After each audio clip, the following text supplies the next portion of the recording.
You may have heard about the heartbreaking shooting in Auburn, Gresham, a horrifying incident where a young black mother lost her life while her infant miraculously survived. The woman who was killed near 79th and May was reportedly the sister of Risky Bands. Roughly a month earlier, Risky Bands had been seen online publicly disrespecting Big Op, who is known as a leading shooter affiliated with No Limit.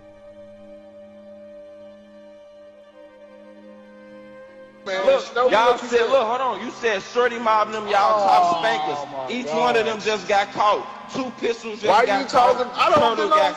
Why you telling me? Got caught. Name a block you niggas click with that ain't got touched. Why are you telling me, brother? Why why you telling me? That means them y'all people. We spanking everybody that be with y'all. Why you telling me, boy? That means you sending them to their death. You bogus. I ain't sending no niggas to shit. That's bogus as hell. That mean you sending them off. Hey, look, bro. Hey, my little brother older than you, man. Let grown people talk, man. You got his skrilla head. He came to the rack. What happened?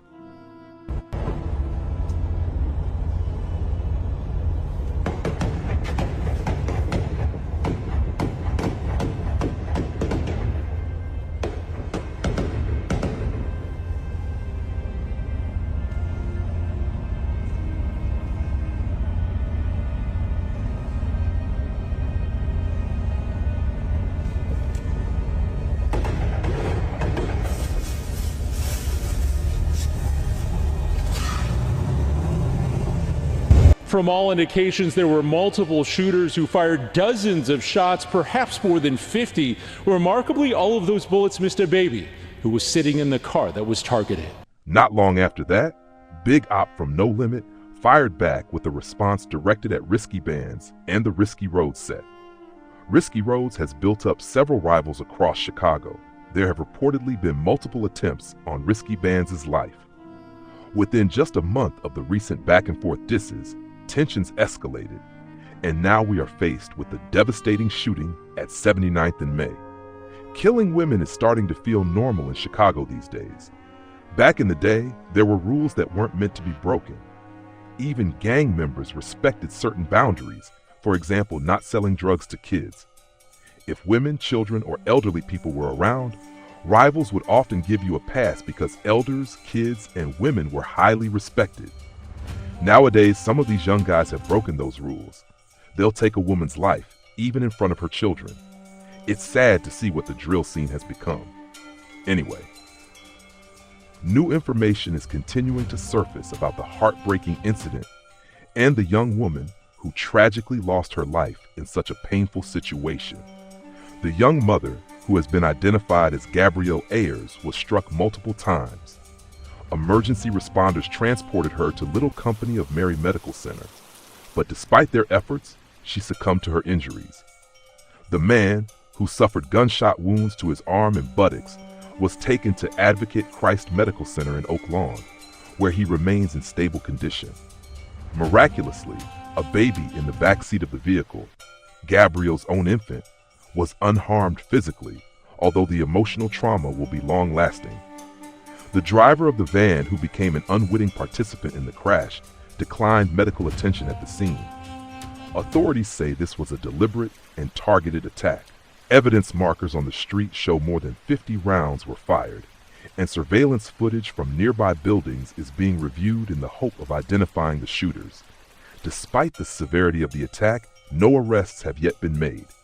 Investigators from Chicago Police Department's Area 2 continue to examine the scene, speak to witnesses, and gather information from the community. Eyewitnesses describe the scene as chaotic and terrifying. One passerby, on their way home from work, recounted the harrowing moment they saw the infant crying in the back seat, holding a lollipop. The witness said it was heartbreaking to witness the baby in shock, surrounded by the aftermath of such violence. You could see the fear in the child's eyes, the witness said. It's something I'll never forget. It's hard to believe anyone could be so cruel to shoot at a car with a child inside. A woman was killed, and the man believed to be the intended target was wounded in a brazen shooting in Chicago's Auburn Gresham neighborhood, an attack that unfolded in broad daylight and left the community shaken. What began as an ordinary weekday quickly turned into a scene of chaos, grief, and unanswered questions along the 7900 block of South May Street, just steps from St. Sabina Church. It was around 1:25 p.m. when gunfire erupted, shattering the quiet rhythm of the neighborhood. A 26-year-old woman and her 27-year-old boyfriend were seated inside a vehicle when multiple shooters opened fire. The barrage of bullets struck the car with such force and volume that witnesses described the sound as overwhelming, like an explosion of repeated cracks echoing through the block. Within moments, the vehicle lost control and crashed into a nearby SUV, compounding the devastation already unfolding. Inside that car were 3 lives: the young woman, her boyfriend, and a baby seated in the back. A young mother is dead after being shot while she was in a car on the city's south side. Police say her baby survived that shooting unharmed. Hello again, everyone, on this Thursday morning. I'm Patrick Elwood. And I'm Dina Baer. Thank you for joining us. WGN's Angelica Sanchez is live in the Auburn Gresham neighborhood with the latest on the investigation. Angelica? Pat and Dina, nothing short of a miracle is how the baby's condition is being described, as those that were on the scene tell us that there were actual bullet casings found in the baby's car seat. Crime Stoppers is now offering a reward for any information that could lead to an arrest. Skycab 9 flies over the 7900 block of South May Street, where a white vehicle riddled with bullet holes has collided with a nearby GMC van. Officers located 2 victims inside the car, a 26-year-old woman and a 27-year-old man. The female victim was struck multiple times and passed away from her injuries, while the male victim is expected to survive. It's like something out of a war zone. The female victim is identified as 26-year-old Gabryel Ayers. Cook County Crime Stoppers is offering a $10,000 reward for information that leads to the person or persons responsible for her murder. Multiple people pulled over or ran over to try and help them. To everyone's shock, the victim's daughter, a baby girl, was located unharmed in her car seat. It's a miracle with all the gunshot wounds on that car on both sides. And all the shooting that took place, that baby was spared and nothing. God must have a plan for that baby. The shooting unfolded not far from St. Sabina Church and their nearby food pantry. Leo High School is also in close proximity. Father Michael Flager says he was there too and has also seen videos circulating on social media showing more than one shooter targeting the car. He says the shooters have no soul. These guys just coming out with all with long guns, just shooting. I mean, there were bullets, casings all over the street. It was just absolutely ridiculous. I mean, it was obviously, I don't know what the origin of this was, but they were obviously after this car and the people in it. But, you know, whether they knew or not knew a baby was in the back seat, they didn't care. They were just going to shoot wildly at this car and end up killing a young mother. By the time the gunfire stopped, 1 life had been taken, another wounded, and the 3rd left to endure trauma far beyond what any child should ever experience. Police say the shooting appeared targeted and deliberate. Witnesses reported seeing at least 3 individuals approach the vehicle and fire dozens of rounds into it. Some accounts describe the shooters continuing to fire even after the car had crashed. The precision and intensity of the attack suggested that the occupants were not chosen at random. Authorities later confirmed that the woman was shot multiple times and transported to Little Company of Mary Medical Center, where she was pronounced dead. Her boyfriend sustained gunshot wounds, but survived and was taken to Christ Medical Center in stable condition. The baby in the back seat, miraculously, was not physically harmed. That detail alone has left many in disbelief. Evidence markers scattered across the street indicated the sheer number of rounds fired, and bullet holes were visible throughout the vehicle. Windows were shattered, metal was punctured, and yet somehow the child was spared from physical injury. Community members have described that fact as nothing short of a miracle. The crash into the SUV added another layer of disruption to the already violent scene. The driver of the struck vehicle declined medical treatment, though the emotional shock of witnessing such an event is something not easily measured.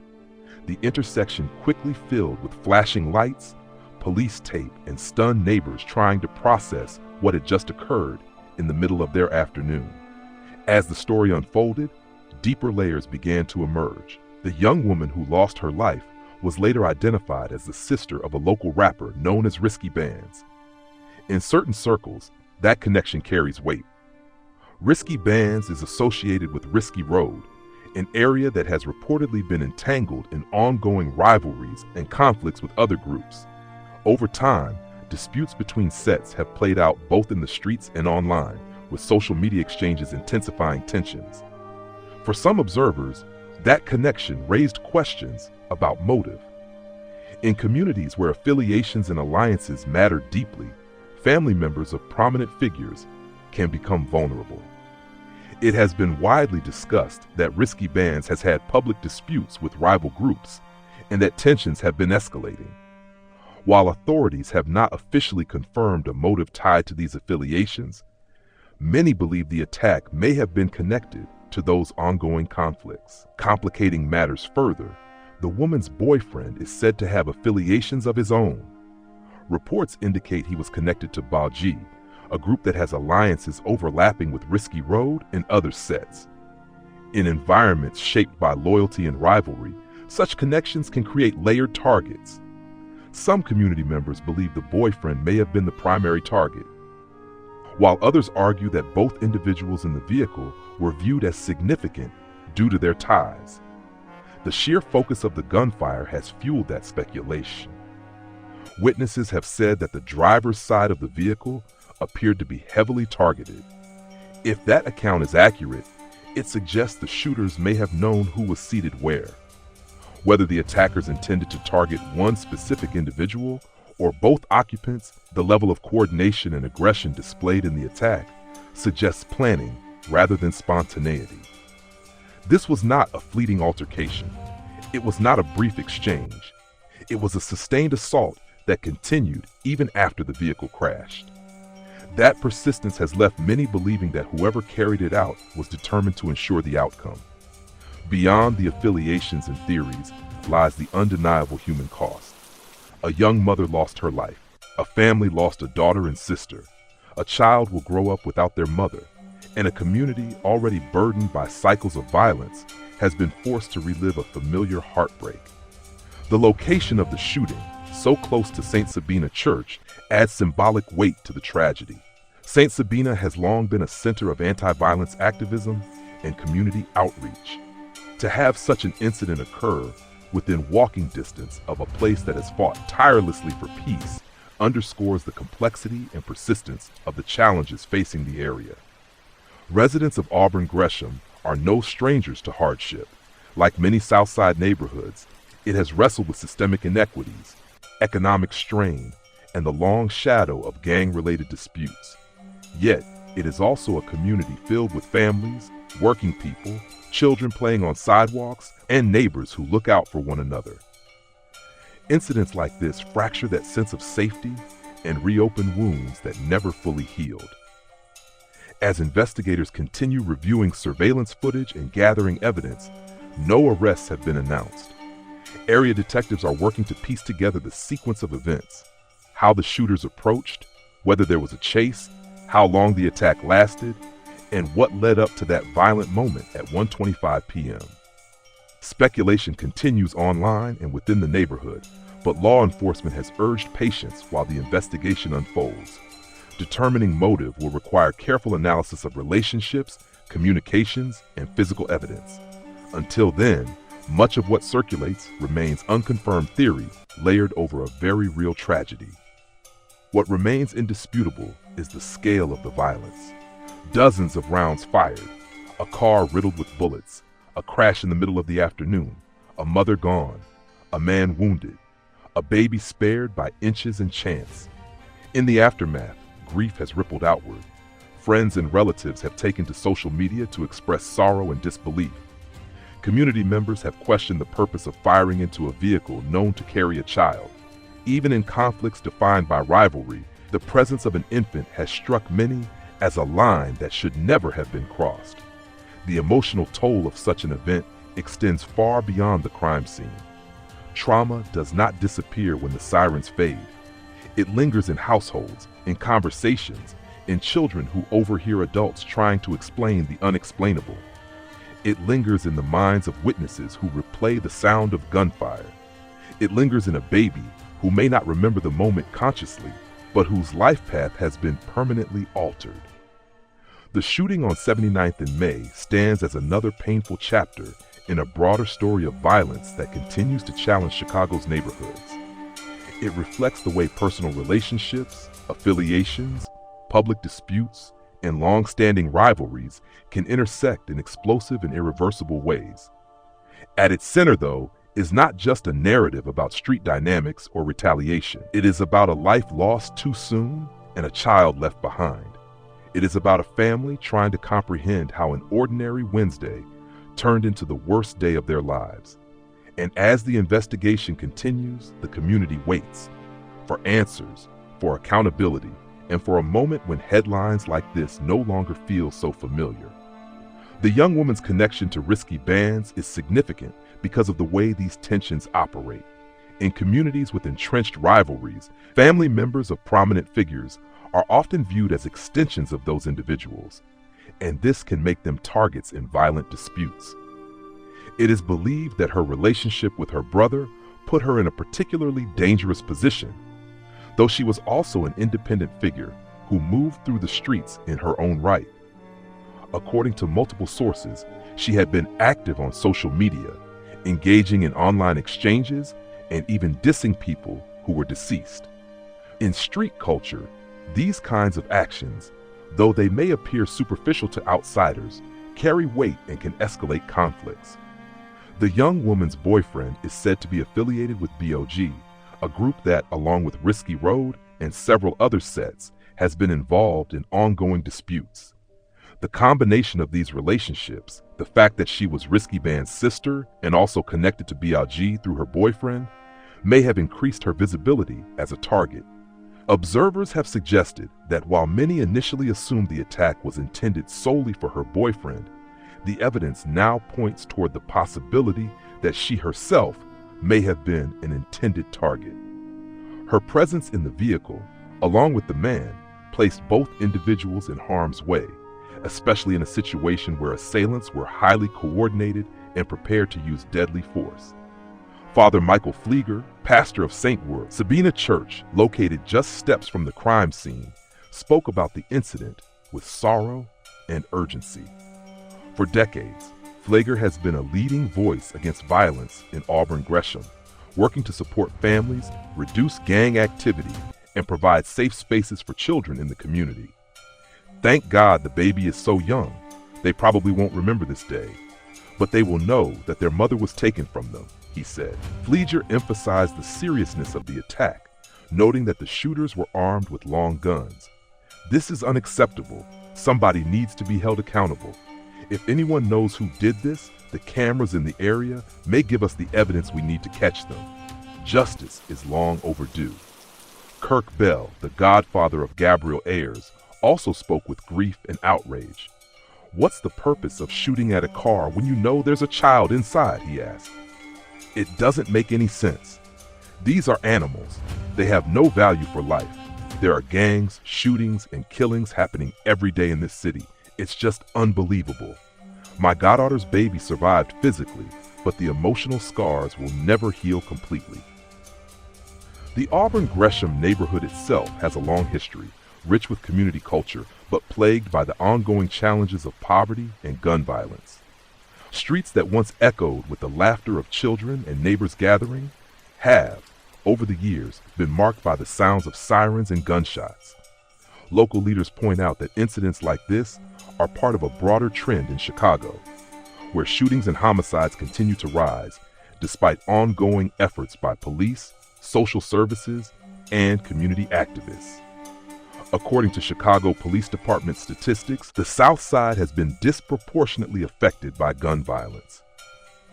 While the reasons behind these incidents vary, experts note that systemic issues such as economic inequality, lack of access to quality education, and persistent gang activity contribute to an environment where shootings have become tragically common. Yet, even in neighborhoods accustomed to violence, the loss of a young mother, particularly under such circumstances, shocks the community to its core. Community members have responded with a mixture of grief, outrage, and calls for action. Neighbors and local activists are encouraging anyone with information to come forward, emphasizing that silence only allows perpetrators to escape justice. Faith leaders, including Father Flieger, have offered prayers not only for the victims and their families, but also, in a broader spiritual sense, for the offenders, hoping for accountability, repentance, and change. The child at the center of this tragedy represents both hope and heartbreak. Physically unharmed, but emotionally impacted, the infant now faces a future without their mother, a loss that no child should ever endure. Experts in child psychology note that even when young children are spared physical harm, exposure to traumatic events like witnessing a violent attack can have long-term emotional and developmental consequences. Counseling, family support, and a stable environment will be critical for this child's recovery and well-being. Analysis of the footage that has circulated online provides further insight into the attack. Witnesses and commentators have noted that the gunfire appeared to be concentrated on the driver's side of the vehicle, where the young woman was seated. The attackers reportedly approached from a side street, moving with precision and coordination. After the initial shots were fired, the vehicle crashed into a nearby street, and the shooters continued their assault. One individual approached the driver's side with a Draco, a type of firearm, and fired directly into the car. Another shooter positioned himself at the back, firing through the rear window, while yet another remained across the street, shooting from a distance. The sheer volume and organization of the gunfire indicate that this was a targeted attack rather than a random act of violence. From the perspective of street dynamics, the planning behind the attack suggests a deep awareness of who was inside the car and where each person was seated. Some observers believe that the shooters may have been following the car or waiting for the right opportunity to strike, and that they had clear knowledge of the identities of the individuals they were targeting. It is possible that the attack was designed to inflict maximum harm, either as a form of retaliation or as a message to rival groups. In communities where retaliation and sending messages through violence is, tragically, a known tactic, incidents like this are often as much about perception and reputation as they are about actual grievances. Many commentators have pointed out that this was not just about one individual or another. Both the young woman and her companion were potential targets. In situations like this, when multiple people with affiliations to rival factions are in close proximity, attackers may not discriminate. Both individuals in the vehicle represented connections to influential figures in the street scene, and either could have been a focus of the attack. The decision to fire so heavily and the precision with which the shooters targeted the vehicle demonstrates a level of planning and intent that goes far beyond a spur-of-the-moment act. Risky Bands himself has responded publicly to his sister's death, expressing grief and anguish. Losing a sibling in such a violent and senseless manner is devastating under any circumstances, but for someone already entangled in ongoing disputes, the loss carries additional layers of complexity. Friends and family members report that he has taken to social media to acknowledge the tragedy, sharing his pain while also navigating the tense environment of ongoing rivalries. Observers have noted that his reaction is consistent with the profound impact that such a loss has, particularly when it occurs in a context where violence is both personal and highly visible. Amid all these details, it is crucial to recognize the human cost of the event. The vehicle contained not just the young woman and her boyfriend, but also an infant child. Miraculously, the baby was not physically harmed during the shooting, despite the sheer volume of bullets fired and the proximity of the gunfire. Witnesses who saw the aftermath described the child sitting in the back seat, visibly shocked and holding a lollipop, while the chaos unfolded around them. The survival of the infant is remarkable, and for many observers, It stands as a rare moment of relief in an otherwise devastating story. However, even though the child survived physically, the emotional impact of witnessing such an event cannot be overstated. Trauma at such a young age can leave lasting effects, and the loss of a parent in such circumstances represents an enduring emotional burden. This incident also highlights the dangerous intersection of online activity and real-world violence. The young woman's previous social media activity, her engagement in online exchanges, her diss tracks, and her comments directed at deceased individuals may have contributed to her visibility and vulnerability. In communities where online behavior is closely monitored by rival factions, even seemingly trivial exchanges can escalate to real-world confrontations. The tragic outcome on 79th and May demonstrates how quickly these dynamics can lead to fatal consequences, underscoring the risks inherent in environments where reputation, affiliation, and digital presence carry weight. Despite the speculation and the intricate web of relationships that may have influenced the attack, the core of the tragedy remains simple and stark. A young mother lost her life, a man was wounded, and a child experienced a traumatic event that will leave a permanent imprint. The motivations and affiliations may provide context, but they do not lessen the human cost. The family is left mourning, and the community is left grappling with the shock of violence so close to home. Law enforcement continues to investigate the incident, reviewing surveillance footage, interviewing witnesses, and working to identify the individuals responsible. While much of the discussion online is based on speculation and street commentary, the investigation aims to determine the precise motive, the identities of the shooters, and any connections that led to this act of violence. The case remains open, and authorities have emphasized the importance of community cooperation in bringing the perpetrators to justice. As the story continues to unfold, it serves as a sobering reminder of the ways in which street conflicts, familial ties, and public visibility intersect with violence. The death of the young woman underscores how quickly disputes can escalate, how vulnerable individuals become when they are connected to public figures, and how innocent lives, such as the infant who survived, can be impacted. Beyond the headlines, the tragedy represents a profound human loss in a community grappling with fear, grief, and the ongoing challenge of addressing violence in the neighborhood. The investigation into the shooting continues. Police are reviewing footage, interviewing witnesses, and attempting to piece together a timeline of events leading up to the attack. While motives remain unclear, law enforcement officials stress the importance of community cooperation in identifying suspects. The scale and precision of the shooting suggests planning and intent rather than a random act of violence, highlighting the dangers that targeted attacks pose in neighborhoods across the city. For the community of Auburn Gresham, the loss of Gabryel Ayers is a stark reminder of the fragility of life.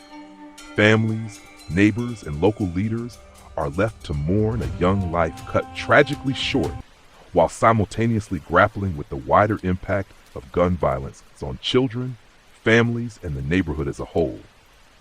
Efforts to support the surviving child and family are underway with prayers, donations, and counseling offered by local organizations and faith-based groups. This tragedy underscores the urgency of broader action against gun violence in Chicago.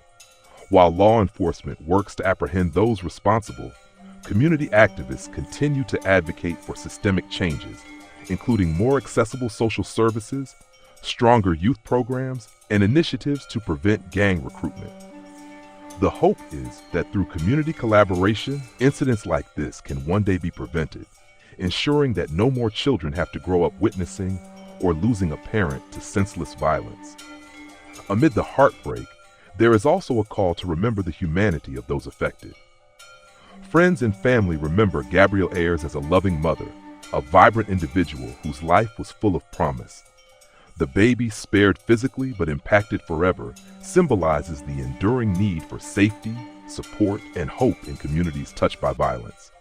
While the perpetrators remain at large, the community's response reflects resilience, compassion, and a determination to honor the life that was lost by working toward a future where such tragedies are less common. As Chicago continues to confront the ongoing challenges of gun violence, the story of Gabryel Ayers serves as both a cautionary tale and a call to action. It reminds residents, leaders, and policymakers alike that behind every statistic is a human life, a family, and a child whose future may be forever changed. In Auburn Gresham, the echoes of gunfire may fade, but the impact of this tragedy and the enduring hope for justice, healing, and change will remain for years to come.